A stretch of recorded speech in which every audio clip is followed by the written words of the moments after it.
Hello students, आपका basic concept का lesson start कर रहा हूं।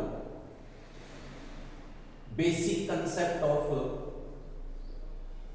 केमिस्ट्री,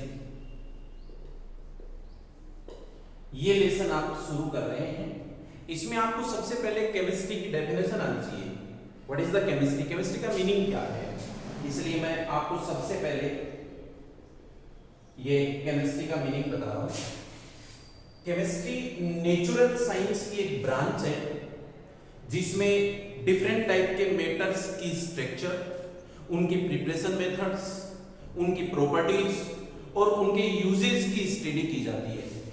तो आप यहां पर ये लर्न कर सकते हैं, chemistry is the branch of natural science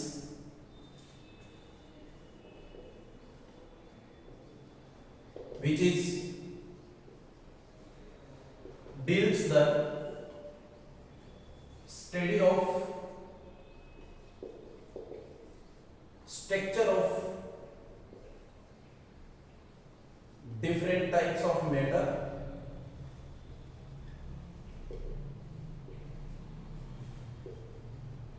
preparation methods, properties and uses। ये आपने केमिस्ट्री की डेफिनेशन तैयार की है। इसके बाद मैं नेक्स्ट टॉपिक में आता हूं। बेसिक कंसेप्ट में ये ब्रांचेस ऑफ केमिस्ट्री, केमिस्ट्री की कौन कौन सी ब्रांचेज हैं, ये टॉपिक आप प्रिपेयर कर रहे हैं।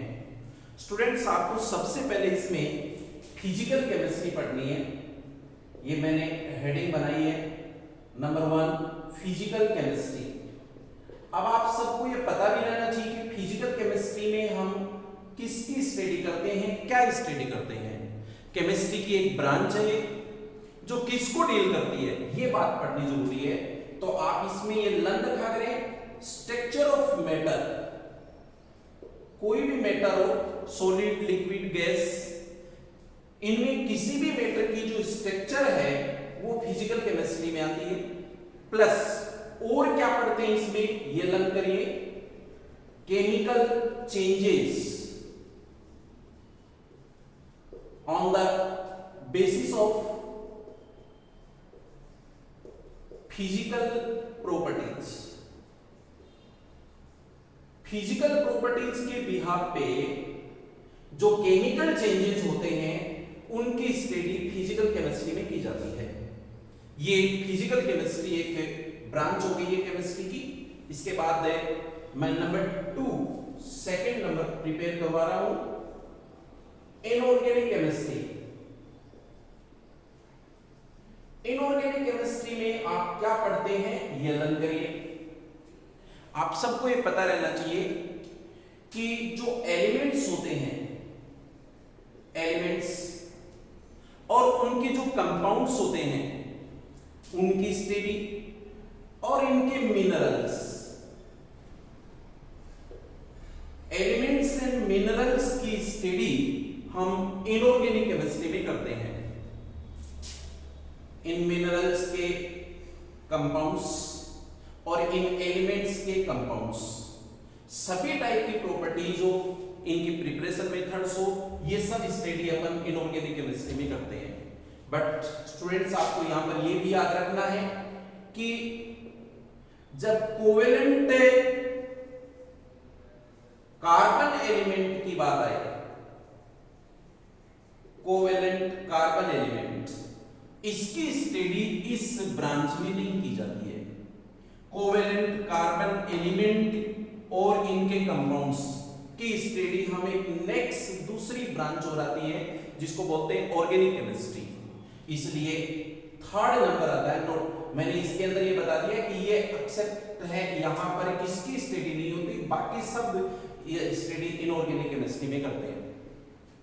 ये नंबर 3 टॉपिक आ रहा है, थर्ड नंबर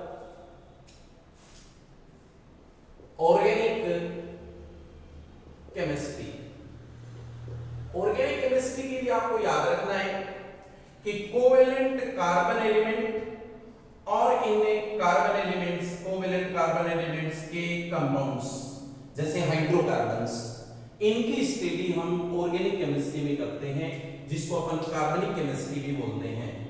ये 3 टाइप मैंने आपको बताए हैं, physical, inorganic and organic chemistry. इसके बाद हम 4th नंबर पॉइंट में चलते हैं। ब्रांचेज में नेक्स्ट आ रहा है analytic chemistry.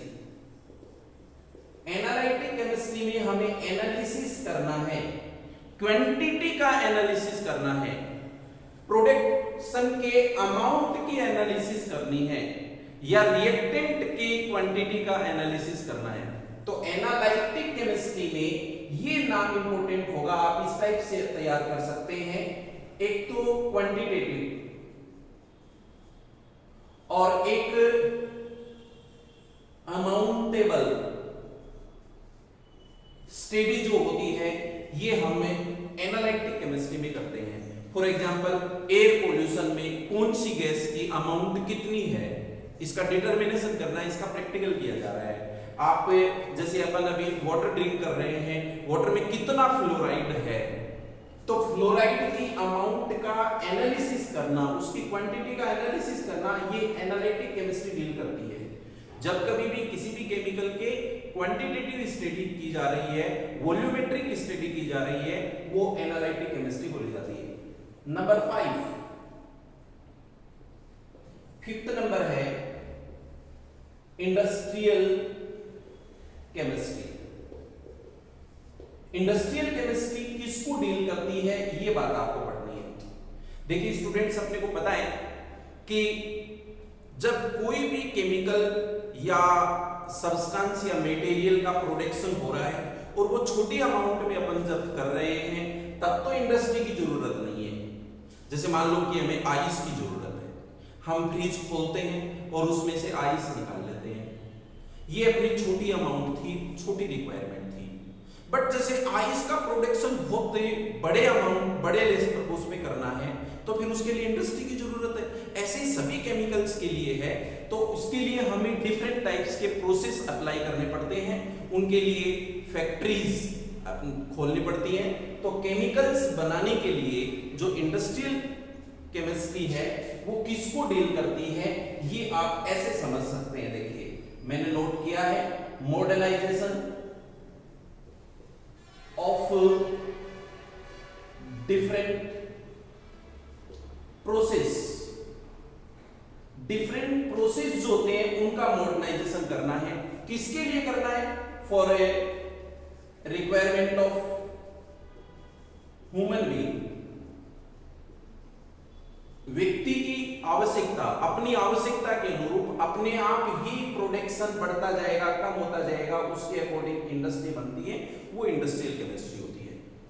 Next number 6 branches में अगला टॉपिक आप पढ़ रहे हैं बायोकेमिस्ट्री। ये बायोकेमिस्ट्री जो होती है, ये क्या करती है कि जितने भी केमिकल चेंजेस हैं, देखिए मैं नोट कर रहा हूं, ये किसको डील करेगी? Chemical change, chemical changes on the basis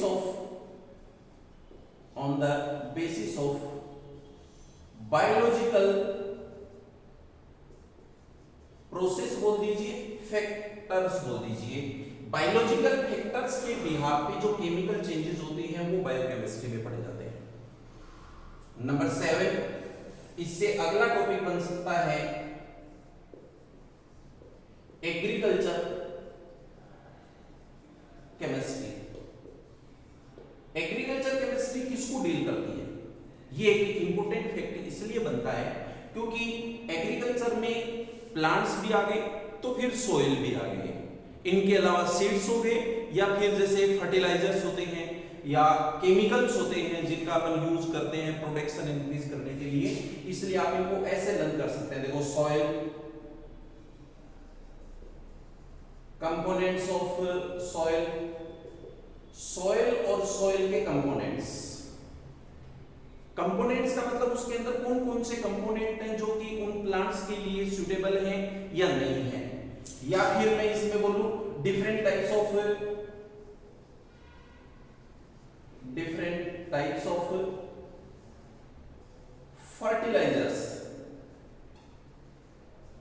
fertilisers की रिक्वायरमेंट होती है। अलग अलग टाइप के फर्टिलाइजर्स हैं जो कि एग्रीकल्चर केमिस्ट्री में रिक्वायर्ड होती है, या प्लांट्स हॉर्टिकल्चर, मिल्क, ये सब एग्रीकल्चर में ही आता है। इनकी स्टडी जिस ब्रांच में अपन करते हैं वो सब एग्रीकल्चर केमिस्ट्री के नाम से जानी जाती है। नेक्स्ट एंड लास्ट नंबर 8 जो अपने सिलेबस के अकॉर्डिंग है, उसमें अपन अगला टॉपिक पढ़ रहे हैं न्यूक्लियर केमिस्ट्री। न्यूक्लियर केमिस्ट्री कौन सी स्टडी को डील करती है ये अपने को पढ़ना है। न्यूक्लियर केमिस्ट्री के अंतर्गत हम केमिकल चेंजेज पढ़ते हैं, chemical changes for atomic energy from hydrogen energy, hydrogen energy से एटॉमिक एनर्जी के केमिकल चेंजेस को पढ़ते हैं, या फिर इसको आप शॉर्ट में बोल सकते हैं एटॉमिक बम या हाइड्रोजन बम की स्टडी। प्लस न्यूक्लियर केमिस्ट्री में आप आइसोटोप्स एंड रेडियो एक्टिव की स्टडी करते हैं,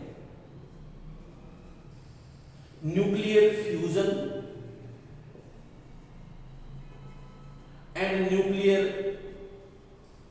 फिजन, ये स्टडी भी न्यूक्लियर केमिस्ट्री में आती है।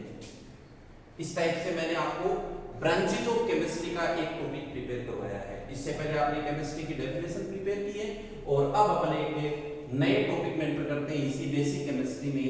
अगला मैं हेडिंग बना रहा हूं इंपोर्टेंस ऑफ केमिस्ट्री। केमिस्ट्री की इंपोर्टेंस हमें शॉर्ट में बताना या कागज और पेपर पे नोट करना पॉसिबल नहीं है। हमें क्लासिफाइड कर लेते हैं इनको किस टाइप से पॉइंट टू पॉइंट प्रिपेयर करें, इसलिए इनकी अलग अलग फील्ड बना लेते हैं कि इस फील्ड में किस प्रकार की इंपोर्टेंस होती है। इस बिहाफ पे मैंने एक तो नेम बोला है यूटिलिटी, और दूसरा एक नेम बोल रहा हूं मैं रिक्वायरमेंट और यूटिलिटी के बिहाफ पे इनके अलग अलग फील्ड बनाए हैं अपन ने इंपोर्टेंस के लिए, जिसमें नंबर फर्स्ट नोट कर दूं मैं एग्रीकल्चर के फील्ड में हम केमिस्ट्री का क्या इंपोर्टेंस समझते हैं, ये बात आप सबसे पहले पढ़ रहे हैं। स्टूडेंट्स आपको याद रखना है कि एग्रीकल्चर फील्ड में ये जो एक नाम आ रहा है देखो फर्टिलाइजर्स, एक दूसरा नेम मैं और बोल रहा हूं इंप्रूव्ड सीड्स। फर्टिलाइजर्स और इंप्रूव्ड सीड्स के बिहाफ पे अपन ने इंडिया में एग्रीकल्चर की जो प्रोडक्शन है उसको बहुत ज्यादा इंक्रीज किया है, और आज अपन ने कह सकते हैं इस टाइप से कि जैसे राइस है, वीट्स हैं, या फिर फ्रूट्स हैं, फ्लावर्स हैं, इनका अपन एक्सपोर्ट कर रहे हैं वर्ल्ड की अदर कंट्रीज में। इसलिए एग्रीकल्चर के फील्ड में केमिस्ट्री का एक इंपॉर्टेंट रोल बनता है, जिसको आप ऐसे प्रिपेयर कर सकते हैं, किस टाइप से लर्न कर सकते हैं। देखना एग्रीकल्चर फील्ड में हम एक तो production of agriculture increased by improved seeds and fertilizers और improved seeds के द्वारा अपने प्रोडक्शन को एग्रीकल्चर में इंक्रीज किया है। और क्या बोल सकते हैं इसके अंदर अपन, आप ये भी बता सकते हो कि जैसे वीट, राइस या फिर फ्रूट्स, इनका हम अब एक्सपोर्ट करते हैं अदर कंट्रीज ऑफ वर्ल्ड में। ये इसलिए कर पा रहे हैं कि हमने एग्रीकल्चर फील्ड में, ये देखो मैं नोट करूंगा, एक तो इंसेक्टिसाइड्स, एक नोट कर रहा हूं पेस्टिसाइड्स, और एक नोट कर रहा हूं फंगिसाइड्स। ये जो नेम मैं बोल रहा हूं ये सभी केमिकल्स हैं। इन केमिकल्स के बिहाफ पे, इनके इंपोर्टेंट रोल से ये प्रोडक्शन इंप्रूव हुआ है, इसलिए ये सभी केमिकल्स एग्रीकल्चर फील्ड में ही आते हैं, ये इनकी इंपोर्टेंस है। नंबर 2, आप एग्रीकल्चर के बाद में केमिस्ट्री का इंपोर्टेंस और क्या समझा सकते हैं वो पढ़ रहे हैं। In the field of health and therapy. Health और थेरेपी में आप ये बोल सकते हो कि हेल्थ और थेरेपी विदाउट केमिकल्स के इमेजिन ही नहीं की जा सकती।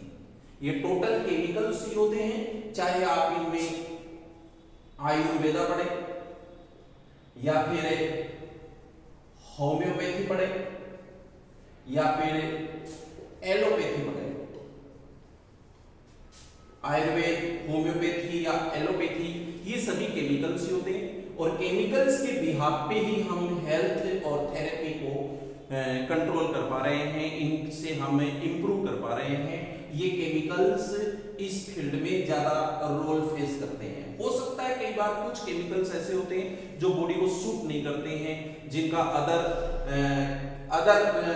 फैक्ट में यूज होना चाहिए था, तो वो ड्रॉबैक्स ऑफ केमिकल्स में आ सकता है। इंपोर्टेंस जब अपन पढ़ते हैं तब मैं ये कह सकता हूं कि इनके नॉलेज और इनकी यूटिलिटी के बिहाफ पे हमने हेल्थ और थेरेपी के रूप में इनका एक बहुत बड़ा इंपॉर्टेंट रोल फेस किया है। हम आयोडीन 131 एक एग्जांपल लेकर के बता सकते हैं। आयोडीन 131 का यूज ये thyroid gland and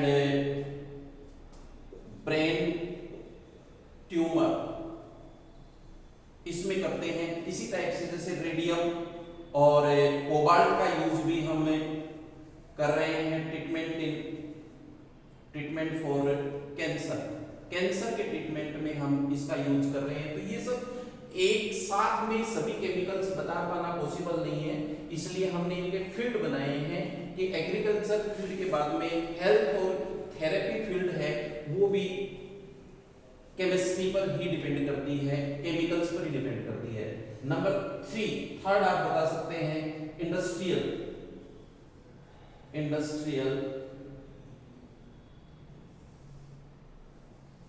development. In field of industrial development में जैसे मैं कुछ नेम बोलूं, सपोज अपने पास में सीमेंट है, पेपर है, लेदर, एसिड्स या फिर शुगर, सोप्स, डिटर्जेंट्स, पॉलीमर्स या फिर पेट्रोलियम, ये जितने भी मैं नेम बोल रहा हूं वो सब इंडस्ट्रियल डेवलपमेंट में है। ये सब केमिकल्स हैं और इनके बिना अपनी डेली लाइफ पॉसिबल नहीं है। इनकी रिक्वायरमेंट अपने को डायरेक्ट या इनडायरेक्ट रूप से होती है, इसलिए इनका इंपॉर्टेंस होता है। नंबर 4, आप in the field of biology field में केमिस्ट्री का एक इंपॉर्टेंट रोल होता है, जिसको आप ऐसे पढ़ सकते हो, various vital process taking place in animal and plants. Help of chemicals मतलब केमिकल की हेल्प से एनिमल और प्लांट्स की वेरियस वाइटल प्रोसेस में अपन इसका यूज कर रहे हैं। ये भी आप एक इंपॉर्टेंस बता सकते हैं बायोलॉजी के फैक्टर में। Number 5 in the field of war. अब हो सकता है कि अपन ये टॉपिक पढ़ते हैं तो ये अपने को इंपॉर्टेंस नहीं लग रहा, लेकिन कभी कभी कुछ इंस्टेंट ऐसे भी होते हैं जिसमें अपने को इन केमिकल्स की रिक्वायरमेंट होती है। जैसे वॉर के फील्ड में मैं बता सकता हूं कुछ एग्जांपल्स ऐसे हैं जो हाईली एक्सप्लोजिव है। हाईली एक्सप्लोजिव है इसका मतलब वो विस्फोटक है। हो सकता है इनकी जो रिक्वायरमेंट होती है उसके अकॉर्डिंग अपन इनके नेम बोलते हैं, बट टीएनटी ट्राई नाइट्रोटोलुइन एक हाईली एक्सप्लोजिव सब्सटेंस है, या नाइट्रोग्लाइसिन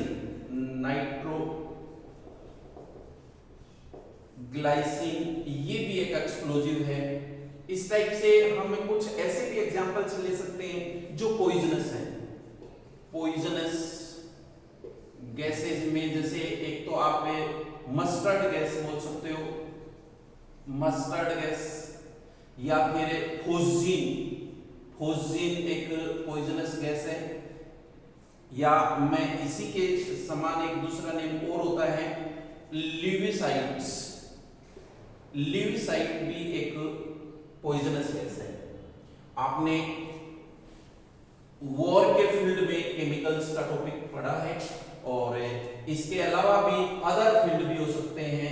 ये मैंने नेक्स्ट पॉइंट बोला है, अदर फील्ड में जैसे कुछ नेम ऐसे हैं जो इस कैटेगरी में पहले आए नहीं है, जैसे मोटर व्हीकल्स है, मोटर कार, इसमें भी केमिस्ट्री का रोल होता है। एरोप्लेन बोल दीजिए, एरोप्लेन की जो इंडस्ट्री है या एरोप्लेन को उड़ाने तक के लिए भी अपने को केमिकल्स की रिक्वायरमेंट होती है।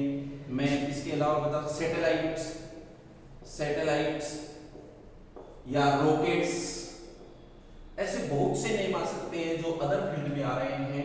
तो आज का एक थ्योरेटिकल टॉपिक था, इसमें ज्यादा आपको रटने की उसकी आवश्यकता नहीं है, आपको केवल इनकी रीडिंग करनी है।